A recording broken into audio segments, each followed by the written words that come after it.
Olá pessoal, tudo bem com vocês? Eu sou o professor Fernando Strapasson e esse é o canal Manual da Matemática. Na aula de hoje a gente vai aprender o assunto Geometria Espacial de Posição. Vamos entender o que é um ponto, o que é a reta. Por exemplo, uma régua, será que ela é uma reta? Vamos entender o que é o plano. O que é o plano? Será que a mesa, a chapa da mesa da nossa cozinha, será que ela é realmente plana?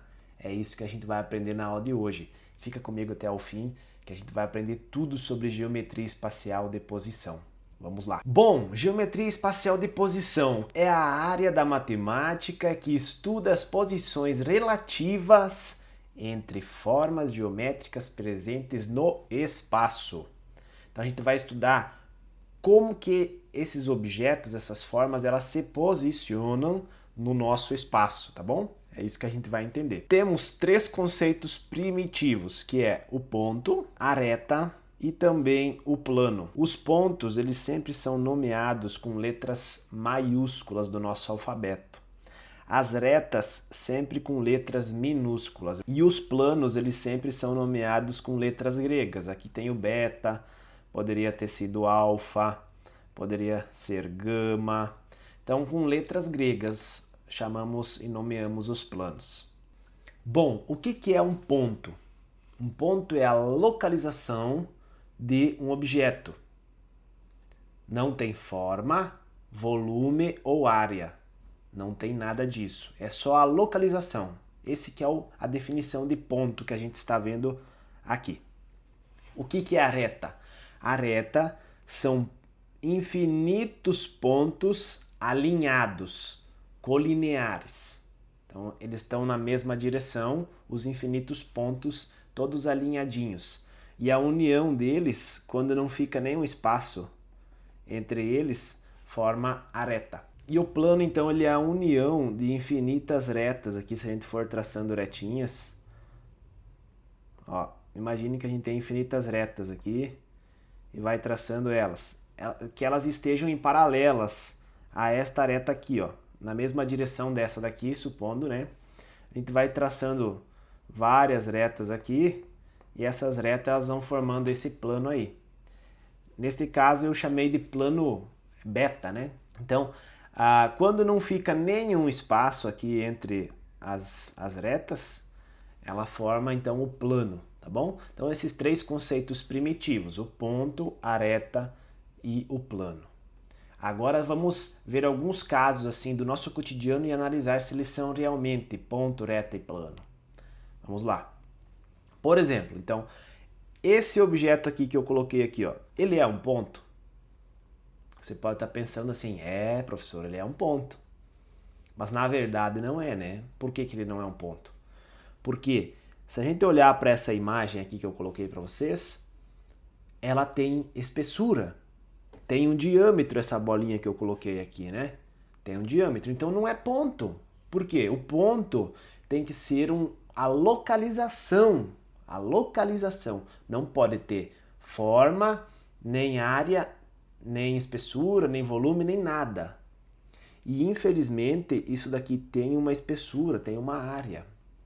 Então, professor, o que é isso então se não é um ponto? Isso daqui é a representação de um ponto. Para a gente conseguir passar esse conhecimento para as pessoas, para a gente conseguir se comunicar, a gente usa a representação de um ponto. Então a gente pode dizer que isso representa um ponto. Representa sim, mas não é um ponto. Agora vamos olhar para o objeto acima, a régua aqui, estão vendo? A régua, ela é reta. A gente pode pensar assim, aqui parece que é reto, professor. Parece que é reto. Mas, na verdade, não é uma reta isso, né? Porque a reta é a união de infinitos pontos. Se os pontos eles não têm volume, não tem área, não tem espessura, não tem nada, uma régua que tem uma espessura aqui, ela não pode ser uma reta. Ela pode até representar uma reta, mas ela não é uma reta. Ah, professor, mas aqui, ó, E se eu pegar bem aqui na bordinha, onde não tem espessura nenhuma, isso daqui é uma reta, professor. Continua não sendo. Por quê? Uma reta tem que ter os pontos alinhados assim, ó, bem alinhadinhos, não pode ter ninguém para cima ou para baixo. E se vocês pegar uma régua e colocar num microscópio, vocês vão ver que no microscópio existem pequenas irregularidades aqui na borda. Existem micro, que a gente não consegue às vezes ver a olho nu, talvez, micro irregularidades. E isso já desfaz a ideia de ser reto, tá?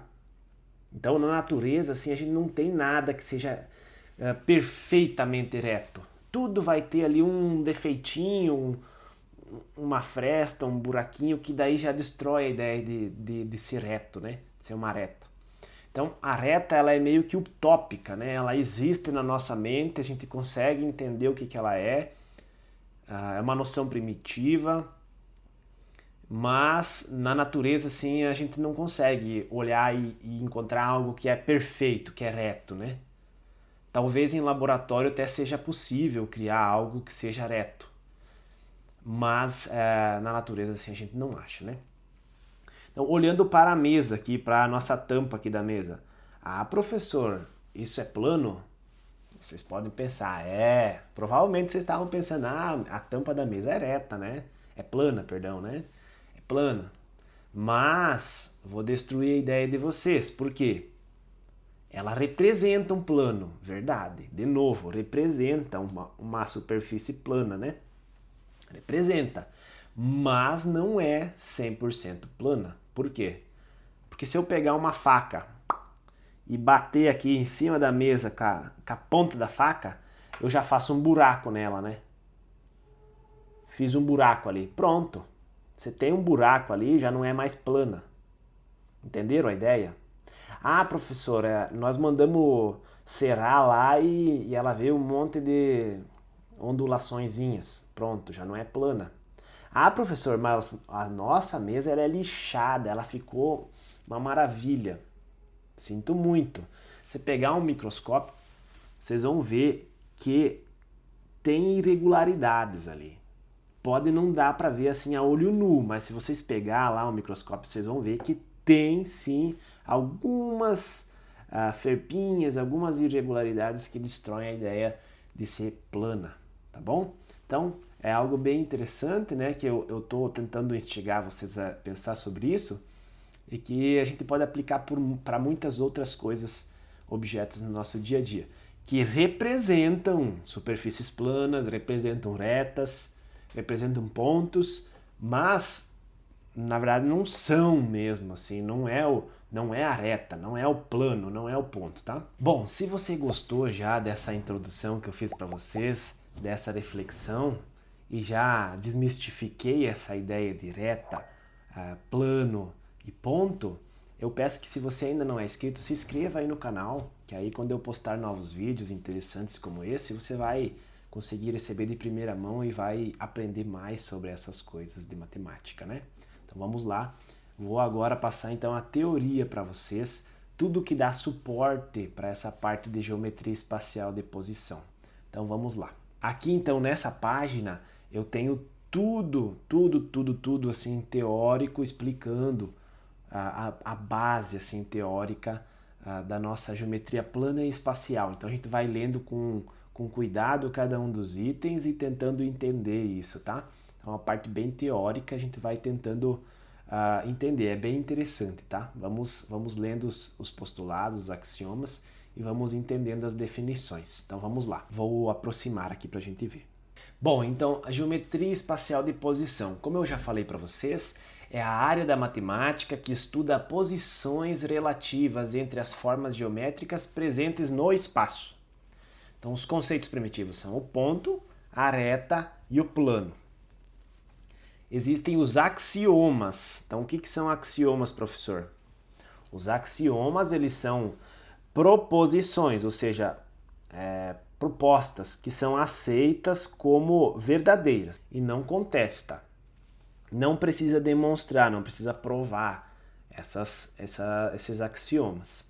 e ele serve então como base para o desenvolvimento da teoria.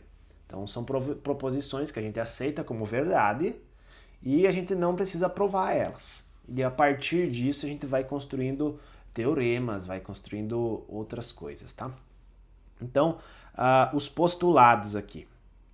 Os postulados, eles são chamados postulados, mas é a mesma coisa que axiomas, tá? Então, vou colocar 9 postulados aqui, 9 axiomas que a gente vai aceitar como verdade. Então, o P1 aqui, o postulado 1. A reta contém infinitos pontos. Então, vamos pensar. A reta contém infinitos pontos. É bem plausível, né? A gente não precisa, não é muito difícil a gente aceitar isso, né? Se o ponto é uma localização, então em uma reta que é infinita, sempre vão existir infinitas localizações, né? Então o postulado 1 é aceitável assim de forma bem tranquila. O postulado 2 aqui, o P2. Por um ponto podem ser traçadas infinitas retas. Então imagine que a gente tem um ponto aqui bem no centro e a gente consegue traçar infinitas retas aqui assim, né? Que passam por esse ponto aí, ó. Eu posso ir traçando, né? Então a gente vai traçando infinitas retas. É também bem aceitável esse postulado, né? Postulado 3. Por 2 pontos, então aqui ó, por 2 pontos distintos, né? Eles não estão um sobre o outro. Passa uma única reta. Então se eu tenho 2 pontos e eles são distintos, então a gente vai conseguir traçar uma única reta, que é essa reta aqui. Qualquer outra reta que a gente tentar traçar sobre esses 2 pontos, vai ser essa mesma aqui, tá? Se existir outra reta, ela é igual a essa daqui que já está desenhada, tá bom? Lembrando novamente, o que a gente está fazendo aqui são representações de pontos, são representações de retas, são representações de planos, tá? Não são, de fato, ponto, reta e plano, tá? Pra gente lembrar do que a gente acabou de ver antes, tá? Então, o P4, postulado 4. Um ponto qualquer de uma reta divide-a em 2 semiretas. Então, se eu colocar um ponto em cima dessa reta aqui, eu estou dividindo ela em 2 semiretas. Por que é semi? Porque uma reta ela se estende infinitamente para os dois lados. Se ela se estende infinitamente só para um lado, ela é uma semireta. E aí, então, essa retinha que a gente está olhando aqui, ela é uma semireta, porque ela vai só para o lado direito. Essa outra aqui, que começa aqui e vem para a esquerda, ela é uma semireta, porque ela começa num ponto e se estende até o infinito para o outro, tá bom? O postulado 5. Por 3 pontos não colineares. Aqui a gente tem que entender, ó, tem 3 pontos aqui, aqui e aqui. O que é colineares? Lineares vem de linha. Então, se ele é colinear, os 3 pontos eles estão na mesma linha. Se ele é colinear. Nesse caso é não colinear. Então eles não vão estar na mesma linha, ó. Um vai estar desalinhado do outro, tá? Então tem 3 pontos não colineares. Por esses 3 pontos a gente consegue traçar um plano que contém esses 3 pontos aí, tá? Então esse aqui também é um postulado que a gente tem que aceitar como verdade. Agora vamos para o postulado 6. O plano é infinito e ilimitado. Então vamos olhar, por exemplo, esse plano aqui de cima. Por que ele é infinito? Porque ele não tem borda, ele não tem fim aqui, ó. Essa borda ela se estende para cima, aqui até o infinito, essa para cá, essa se estende para cá até o infinito e essa aqui também para cá até o infinito. Então o plano ele não tem fim, ele é infinito. A gente representa nessa forma aqui, né? Mas ele se estende para todos os lados, tá? Então ele é infinito e ele é ilimitado. O que é ilimitado? Quer dizer que a gente não consegue limitar ele por outro objeto. Não há nada que a gente consegue colocar esse plano dentro. Ele é ilimitado, pelo fato dele ser infinito, né? Se ele é infinito, então ele se expande para todos os lados e a gente não consegue limitar por algo, tá bom? Então, Postulado 7 agora. Por uma reta podem ser traçados infinitos planos. Então, olhem aqui para o desenho. Aqui tem uma reta, ó. Ela se estende para o infinito, para cima e para baixo. Por essa reta é possível traçar infinitos planos. Ó, olhem para esse plano, passa pela reta. Agora olhem para esse plano, passa pela reta. Agora olhem para esse. E a gente poderia ir traçando muitos outros planos. Então, ele é parecido com o caso aqui do pontinho. Pelo ponto dá para traçar infinitas retas.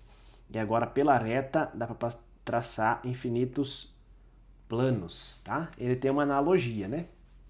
Muito bem. Vamos para o próximo postulado aqui. Postulado 8. Toda reta pertencente a um plano divide-o em regiões chamadas de semiplanos. Imagine então, vou fazer um desenho aqui embaixo. Imaginem um plano e aí imaginem uma reta aqui, que está sobre esse plano. Essa reta aqui, ela divide o plano em dois semiplanos. A parte de cá, que é um semiplano, porque ele se estende para cá aqui, ó, para o infinito, para cá aqui também, né? Se estende aqui para os dois lados, né, para o infinito. E divide também em outro semiplano, que é a parte de cá aqui, ó, né? Então, ela divide em dois semiplanos. Aí, se a gente olhar para o postulado 9, qualquer plano divide o espaço em duas regiões, chamadas semiespaços. Então, se a gente tem um espaço, imaginem o espaço. E aqui a gente tem então esse plano. Esse plano ele se estende aqui para os dois lados, né? Para cá também, né? Se estende para todos os lados. O que vai acontecer? Se eu tenho esse plano, eu divido o espaço em dois semi-espaços. A parte de cima e a parte de baixo do nosso plano, tá? Então a gente faz a quebra. Fica o espaço de cima e o espaço de baixo. Ah, professor, não estou entendendo. Você pode pensar assim, ó. Pensa no assoalho da tua casa. Pensa que o assoalho da tua casa ele é plano. Ele representa algo, um plano, tá? Quando você coloca lá o assoalho, você vai dividir em dois semiplanos, semi-espaços, né? Quando você coloca lá o assoalho, você vai se dividir em dois semi-espaços. A parte que está abaixo do chão, do piso lá da tua casa, e o semi-espaço que está acima do piso da tua casa, tá?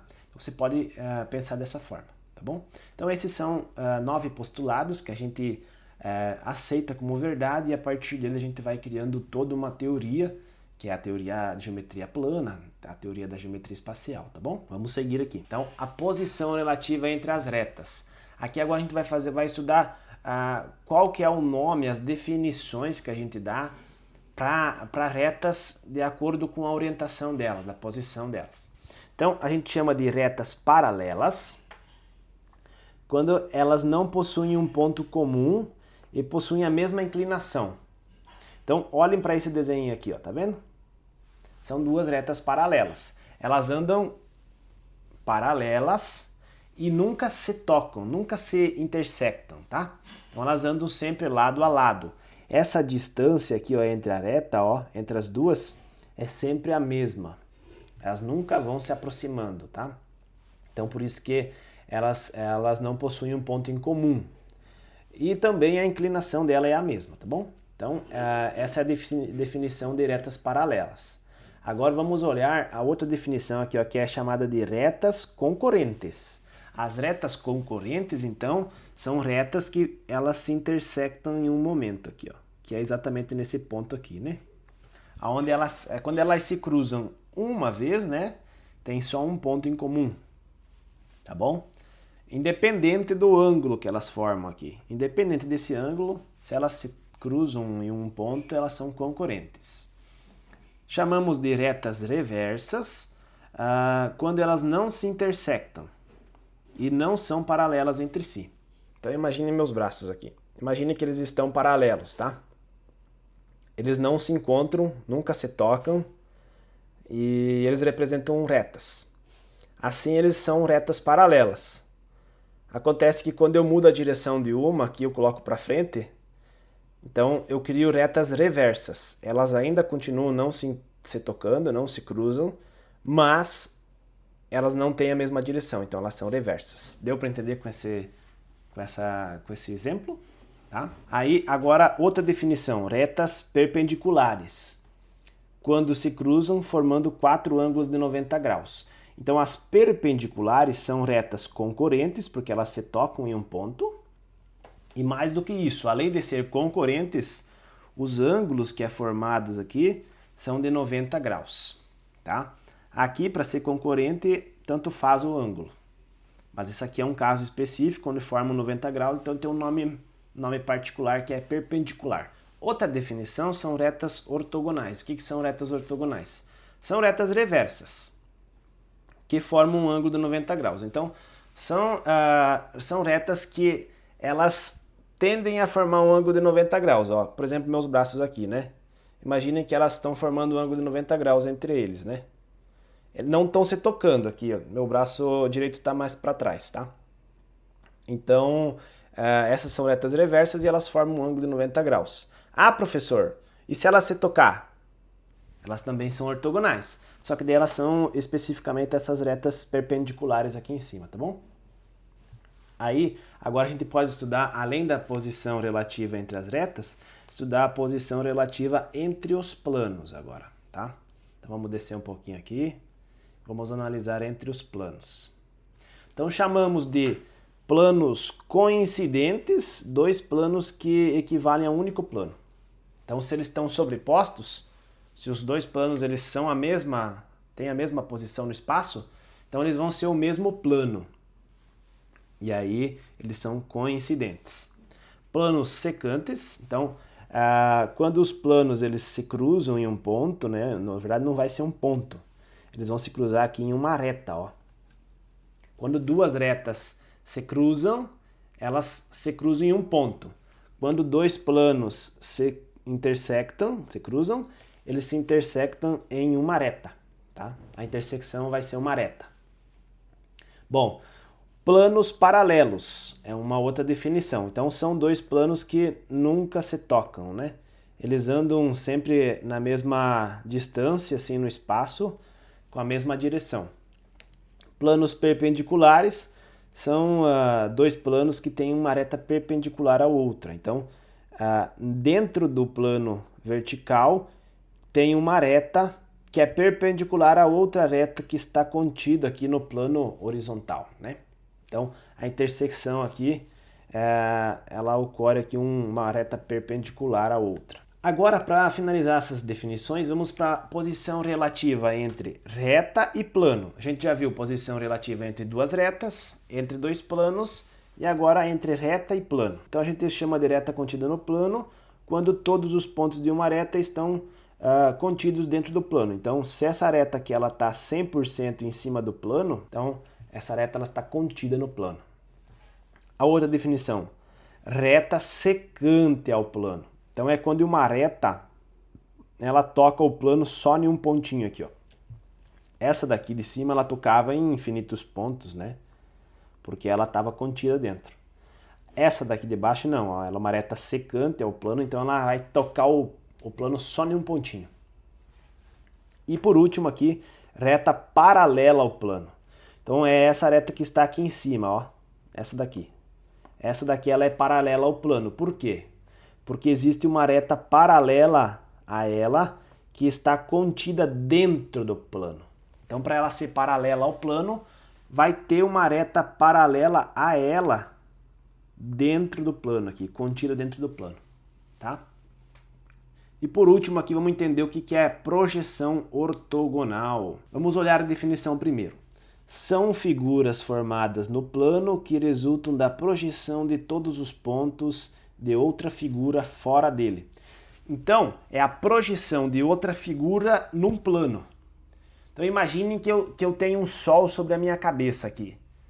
O sol que está aqui em cima, ele vai tocar as partes do meu corpo e vai formar uma sombra no chão. Essa sombra que eu faço no chão é a projeção ortogonal do meu corpo no solo, Então é essa a ideia que a gente tem que pensar de projeção ortogonal. Então imagine que a gente está olhando aqui para essa figura aqui em cima, ó, estão vendo? Ela é uma chapinha aqui, um círculo, por exemplo. Qual a projeção desse círculo? Vai ser a sombra que ele vai fazer no chão. Então vai ser todos esses raios de sombra aqui que vão sendo formados aqui no chão aqui do nosso solo, aqui do nosso plano. Então a gente pode pensar dessa forma. A projeção dessa tampa aqui vai ser a figura que vai ser formada aqui, a sombra aqui no solo, tá bom? Essa é a projeção. A sombra formada no solo. Essa sombra aqui é a projeção. Ah, professor, qual que é a projeção então desse ponto aqui? É a sombra que ele faz aqui embaixo no solo. Bem interessante, né? E com isso, então, com todas essas ideias, postulados, é que é formulada toda a nossa base da geometria plana e espacial. Então a gente já viu no vídeo passado como que calcula toda a parte de áreas de figuras planas, né? E eu até vou deixar num card aqui em cima, então, esse vídeo para vocês. Se vocês ainda não viram, conferem lá, que é bem interessante, bem legal. Eu vou deixar também aqui num card aqui em cima o vídeo de geometria espacial, que é o próximo vídeo que eu vou fazer, e que a geometria espacial também deriva de todos esses conceitos. Bom, não tendo mais nada a tratar, eu espero que vocês tenham gostado desse vídeo. Eu conto com o like de vocês, se vocês gostaram. Se vocês ainda não se inscreveram, vão ali embaixo, se inscrevam. E sempre continuem aqui voltando para o canal, assistindo meus vídeos, que isso é importante para mim e também para vocês que vão estar sempre aí aprendendo mais sobre matemática. E era isso. Valeu, pessoal. Até a próxima.